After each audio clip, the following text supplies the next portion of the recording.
बिस्मिल्लाहिर्रहमानिर्रहीम। अस्सलाम वालेकुम। आप देख रहे हैं अलिफ न्यूज़ और मैं हूं आपके साथ माजिद अली। शामिल करते हैं आज की ऑनलाइन हेडलाइंस। फ़लस्तीन को अपने मुल्क में पनाह नहीं देंगे, मिस्र की अमेरिका को यकीन दहानी। मिस्र ने अमेरिका को यकीन दहानी करवाई है कि वो अपनी सरजमीन पर किसी भी फ़लस्तीनी को रहने की इजाज़त न देने के अपने मौक़ा पर सख्ती से कायम है। अरब मीडिया की रिपोर्ट के मुताबिक मिस्र के ऐवान सदर की जानिब से जारी बयान में कहा गया है कि मिस्री सदर ने अमरीकी हम मनसब जो बाइडन से टेलीफोनिक गुफ्तगू की और गजा की सूरत हाल पर तबादला ख्याल किया।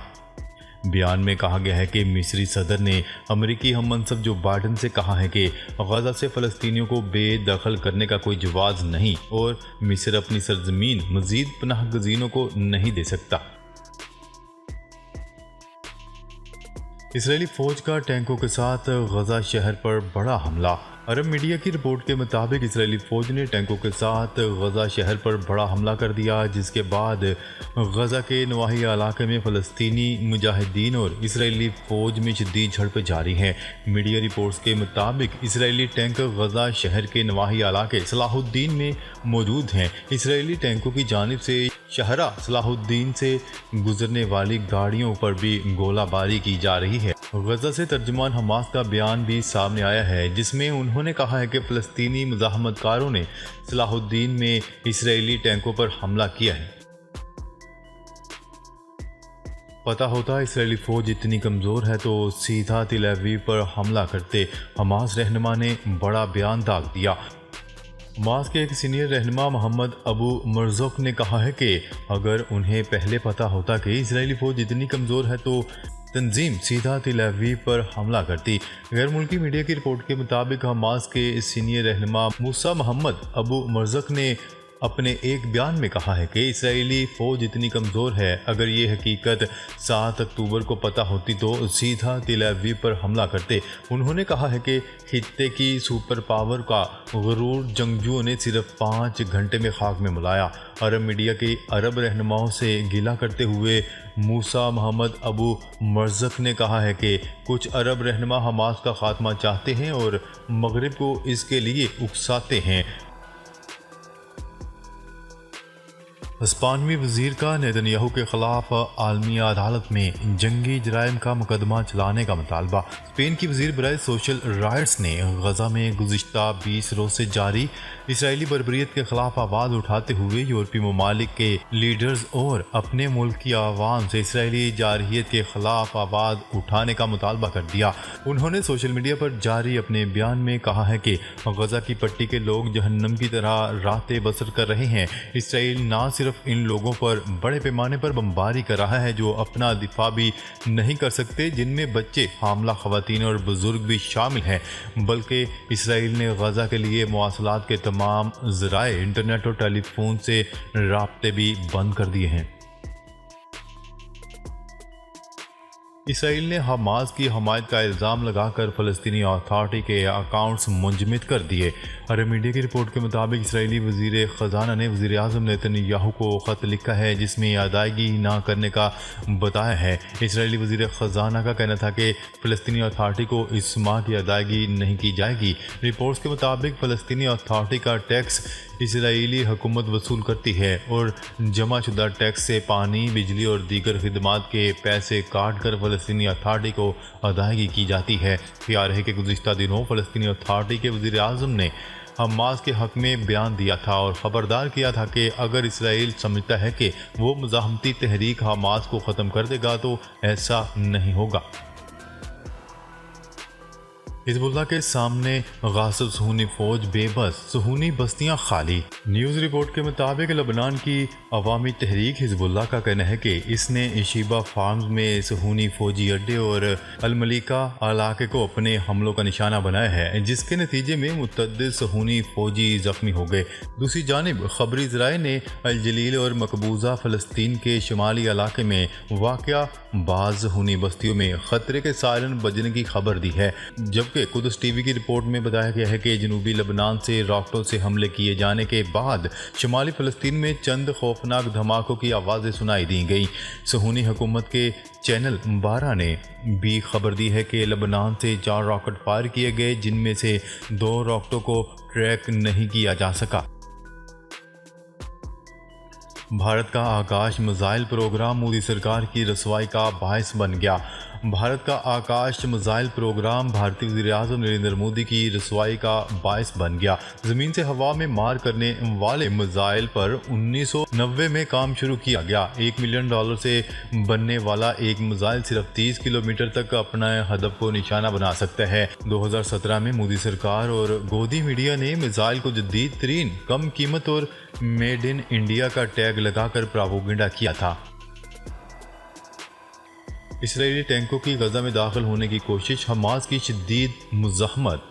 इसराइली टैंक गजा के मुज़ाफ़ात पर जमा हो गए और चारों जानिब से शहर में दाखिल होकर किसी बड़े हमले की कोशिश कर रहे हैं। ताहम हमास के जांबाजों की जानिब से सख्त मुज़ाहमत का सामना है। हमास की सख्त मुज़ाहमत के बायस ताहाल इसराइली टैंक गजा शहर में दाखिल नहीं हो सके और इनकी पेशकदमी रुक गई है। हमास के जांबाज सामान, जंग की किल्लत और 24 रोज से जारी बमबारी के बावजूद मुस्तद खड़े हैं। इसराइल ने ताहाल गजा की नाकाबंदी की हुई है। बिजली, पानी और खुराक की फराहमी मातल है। ईंधन की सप्लाई न होने की वजह से हस्पताल में जनरेटर्स बंद हो चुके हैं और हज़ारों तिब्बी मराकज़ भी बंद हो गए। हिजबुल्लाह ने इसराइली ड्रोन रॉकेट के जरिए मार गिराया। इसराइली फ़ौज और हिजबुल्लाह के दरमियान मुसलसल झड़पें जारी हैं और जनूबी महाल पर कशीदगी बरकरार है। एतवार की शाम हिजबुल्लाह ने ऐलान किया कि इसने जनूबी लबनान में एक इसराइली ड्रोन को ज़मीन से फ़िज़ा में मार करने वाले रॉकेट के ज़रिए मार गिराया। ये ड्रोन इसराइल में ही गिरा। एतवार की सुबह इसराइली फ़ौज के तोपखाने ने आग लगाने वाले गोलों से नकोरा और दीगर कस्बों के इतराफ के जंगलात पर बमबारी की। अमरीकी फौजी दस्ते गजा या इसराइल भेजने का कोई इरादा नहीं। अमरीकी नायब सदर कैमिला हैरिस ने अमरीकी फौजी दस्तों की गजा या इसराइल रवानगी को खारिज इम्कान करार दे दिया।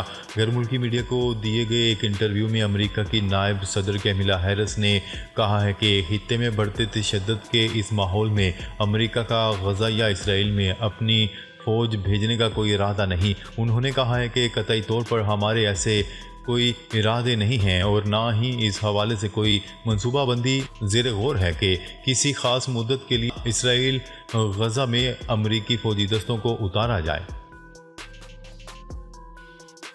बांग्लादेश में पुरतशद्दुद मुल्कगीर मुजाहिरे, अपोजिशन रहनुमा गिरफ्तार। अपोजिशन के मुल्कगीर पुरतशद्दुद मुजाहिरों के बाद बांग्लादेश के मरकजी अपोजिशन रहनुमा मिर्ज़ा फ़खरुल इस्लाम आलमगीर को गुज़िश्ता रोज़ हिरासत में ले लिया गया। आइंदा आम इंतखाबात से कबल वज़ीर-ए-आज़म शेख हसीना वाजिद के ख़िलाफ़ एहतजाज करने वाले मुजाहिरीन और पुलिस के दरमियान दूसरे रोज़ भी झड़पें जारी हैं। इसराइल के अल-कुद्स हस्पताल पर बमबारी की धमकी, आलमी अदारा सेहत का इजहार तशवीश। आलमी अदारा सेहत ने इसराइल की जानिब से डॉक्टरों को गजा के अल-कुद्स हस्पताल से निकलने की धमकी पर तशवीश का इजहार कर दिया। मशरिक़ वस्ता के खबरसा इदारे अल जज़ीरा के मुताबिक WHO ने इसराइल की तरफ से गजा के बड़े हस्पताल पर बमबारी की धमकी दिए जाने पर रद्द अमल दिया है। WHO ने वाज़िया किया है कि अल-कुद्स हस्पताल खाली करवाना मरीजों की ज़िंदगी खतरे में डालने के मुतरादिफ है।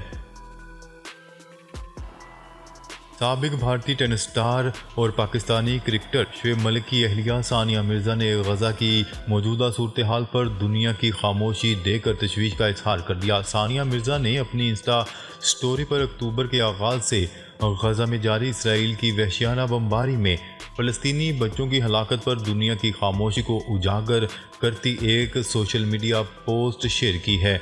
उन्होंने सोशल मीडिया पोस्ट के कैप्शन में लिखा कि यह सिलसिला अब भी जारी है और हम अभी तक खामोश हैं। वाज़ेह है कि गजा में इसराइली फ़ौज की बमबारी में अब तक शहीद फ़लस्तीनियों की तादाद 9000 से तजावज़ कर चुकी है। कौमी क्रिकेट टीम के चीफ सेलेक्टर इंज़माम उल हक ने इस्तीफ़ा दे दिया। कौमी क्रिकेट टीम के चीफ सेलेक्टर इंजमामुल हक ने अपने ओहदे से इस्तीफ़ा दे दिया। राय के मुताबिक इंजमामुल हक ने chairman PCB management committee Zaka Ashraf को इस्तीफ़ा भेज दिया है। उन्होंने अपने इस्तीफ़े की तस्दीक करते हुए कहा कि मेरा प्लेयर्स एजेंट कंपनी से किसी किस्म का कोई ताल्लुक नहीं। पाकिस्तान क्रिकेट बोर्ड इंक्वायरी करे, मैं दस्तयाब हूँ। लोग बगैर तहकीक के बातें करते हैं। जो भी मुझ पर इल्ज़ाम लगे सबूत भी देना चाहिए। आवाम को एक और झटका देने की तैयारी। बिजली 1.30 रुपये फ़ी यूनिट महंगी करने का इम्कान। बिजली कंपनियों ने रवा माली साल की पहली समाही में फ्यूल एडजस्टमेंट के लिए दरख्वास्त national electric power regulatory authority में जमा करवा दी। नेफरा में बिजली कंपनियों की दरख्वास्त पर 14 नवंबर को समाअत होगी। कीमतों में इजाफे से सार्फिन पर 22 अरब 56 करोड़ रुपए का इजाफी बोझ पड़ेगा।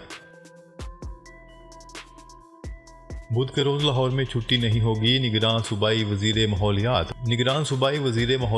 ने कहा है कि 1 नवंबर बुध के रोज लाहौर शहर में छुट्टी नहीं होगी। गुज़िश्ता रोज बिलाल अफजल की ज़ेर सदारत काबीना कमेटी बराए इंसदाद स्मोक का दूसरा अहम इजलास हुआ। इस मौका पर सूबाई वजीर ने कहा कि हुकूमत की जानिब से स्मोक पर कंट्रोल के लिए फौरी और मौसर इक़दाम उठाए जा रहे हैं।